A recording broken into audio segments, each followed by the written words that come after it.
Oh, hey, what are we making?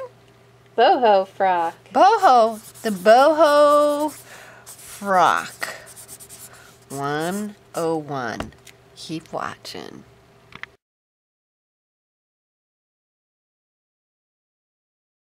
This is the boho pattern right here.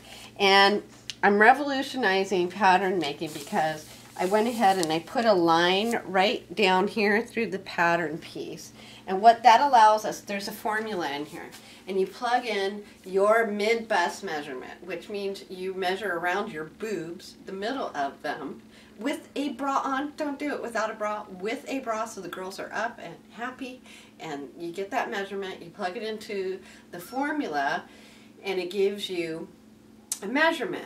With that measurement, you compare it to the measurement on the pattern piece. If you have a larger number than that measurement, that means you need to extend the pattern out by that amount. It'll probably be at the most a couple of inches, because when you extend this out, it increases each pattern piece, the front and the back, by 2 inches. If you were to extend it an inch, it extends the one pattern piece out by 2 inches, the whole pattern by 4 inches. So you get an idea of how quickly and easily it is to alter this pattern. And then there's 3 lines. There's that up and down horizontal to give you more width and breadth. There's also this line right here across where the sleeves are going to be. That gives you a wider sleeve if you need. And then there's a waistline. If you're not a petite and you're a taller gal, you'll probably need to cut here so you have more length, vertical length of the pattern for your body type. So what's really cool, you got 3 different ways you can alter this, and it forces you to measure yourself. So once we've got that going on, I got the sleeves cut out here, and you'll see how you measure for your sleeves. Give yourself 2 to 3 inches. If you have a bigger arm, you're probably going to want 3 inches for ease of wear or movement. So if your arm measures 14 inches, you're going to cut a piece that's 17 inches wide, and you would be cutting it right out from here. And then there's a whole guideline on how you cut your skirts. After you cut the 2 dress parts, the front and the back, you have to cut the neckline. That's what's cool about this, is you use one piece for the front and back, but we have different necklines, and we want to be able to, we don't want the neckline up here.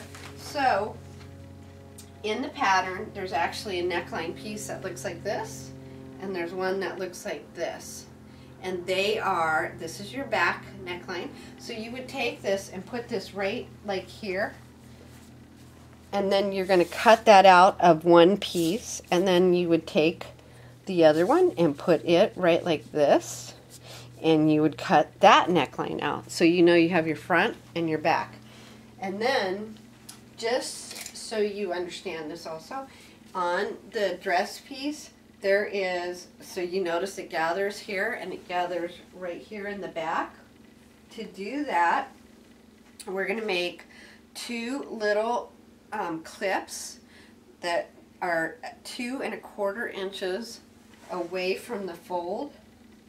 So you're going to have 4 1/2 inches that you're going to gather in to make this little kind of bust area. And you have a little poofiness in the back too, but it helps the fabric ease around your body. And it's a really cool, just a really nice little design feature when you have just a little bit of gathering here. It gives you, it also gives you an opportunity that if things don't quite fit right, this gives you a little more ease. So it's perfect for that. Other than that, well, we're going to get on to sewing. So we've got, here's our 2 bodice pieces. See those? That's what we had when they were folded. And I'll show you, just so you can orient yourself to where we are here. These are the pieces that I was showing you that were cut out. And see, I like it radiating this way rather than this way. So this is a cool design feature that I came up with. I thought, well, I'll just lay it out like this. So we've got our front and our back. I'm going to show you how to do the gathering technique, and I'm also going to show you how to cut out bias tape. What I did before I sewed them together was I went ahead and I serged the edges of the fabric Anyway, we've got those pieces. We sewed them together. You can see I've gone ahead and I've done one of these pieces right here. I gathered it, and then once I gathered it, I sewed on top of it again. You can kind of see 2 rows of stitching on a regular like stitch, so it holds those gathers in place until I do my bias trim for that. Okay, so here's my sleeve right here, and I'm going ahead and I'm being pretty precision. I'm being what I would call pretty friggin' anal. So we are starting to sew this. Back stitching's really important because you don't want to work this hard and have it come apart. So you can see I also do not sew over my needles. Bad. So now I am going to top stitch it, and I'm going to do it with 1/4 inch. If you want to be technical about it, it's going to be a fat 1/4 inch that I'm going to be sewing this. So I'm going to put my needle down. We're going to back stitch a little bit. Okay, not much, but I'm kind of just gently easing that seam allowance up so it's out of the way, but I'm top stitching. So the top stitching looks nice, but it holds the seam allowance very nicely in place so it's not shifting around. So remember, this was on a fold. Once upon a time, this was on a fold. This is what you saw. You had this piece right here. And remember that clip I was telling you, 2 1/4 inches from the edge? So I clipped on both sides. Now I'm going to put that to use. I'm going to put on my widest stitch length, which is 6.0. I'm going to make sure I have some threads here. See the threads?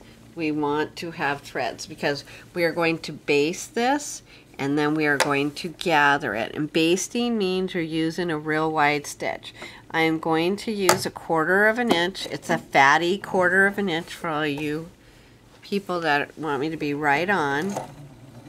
And I'm just going to baste along the edge here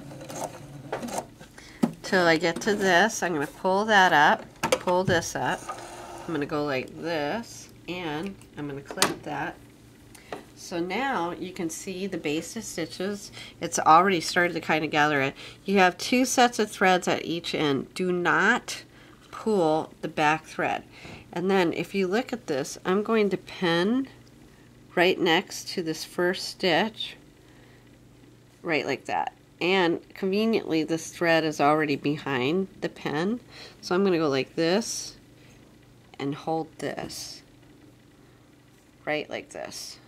And I did like a little figure 8 anchoring thing. Now, here's these 2 threads. I'm keeping track of where they are, but I only want to touch the front thread. If you pull either of the back threads, it locks the thread, so you can't do this. And then I'm going to gather it. You can see what I'm doing there. So, here's my little gathering there. And you want to try and get this to about 1 inch is where you want to go with this.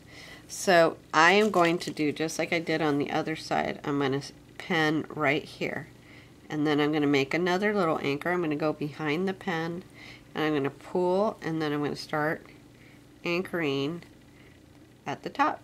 See that? And now I've got my little gathered piece. Now, it's not going to stay like this because it's being held by those anchors. So I'm going to pull this out, and I'm going to go back to my regular stitch length, which was 3.0, and I'm going to pull this up,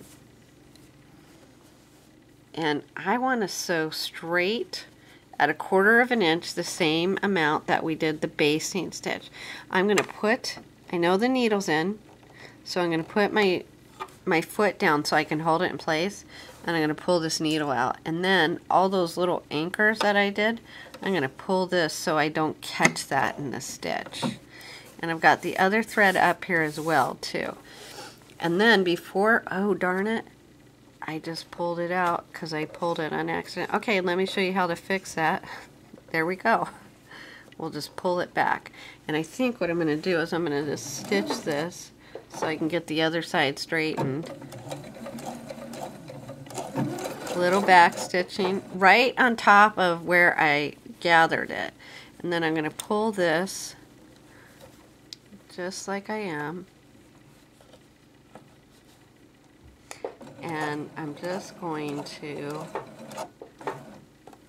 get that straight, and then I'm getting ready to get end on this end. I've got this thread here. I'm going to take this, I'm going to hold it in place. I'm going to pull this anchor out. Okay, and I'm holding it in place. And I'm also going to pull this so it stitches right underneath that. Now I'm going to back stitch.